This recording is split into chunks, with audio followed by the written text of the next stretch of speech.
પૂજાબેન છે. હું સમૂહબેન ડાયાભાઈની ચાલીમાં રહું છું.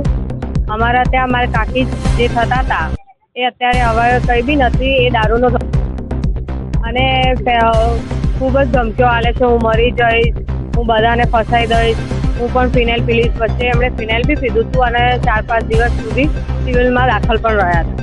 પણ હવે એવું કહે છે, મારા કાકા જે પડોશમાં છે એમને ધમકીઓ બી આપે છે, એમના ઉપર બી ખોટા કેસ કર્યા છે કે મારી છોકરીને છેડતી કરે છે, મને મારવાની ધમકી આપે છે, એવું બધું ખોટું બધાના વિશે લખાયું છે.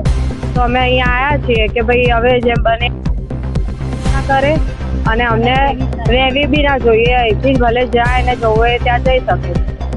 અમને ફસાવા માંગે છે અને એવું અમારી માંગણી રાખે છે કે મને 1 કરોડ રૂપિયા આપી દો તો હું અહીંથી જતી રહું, નતર હું અહીંયા જ મરીને બધાને ફસાઈ દઉં.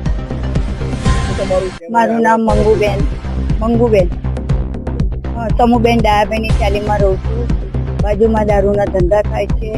રાત દિવસ બધા દારૂ પીવા આવે છે અને ખોટા આરોપ મૂકે છે અને દવા પીવાની ધમકી આપે છે અને બધાને ફસાવાની વાત કરે છે.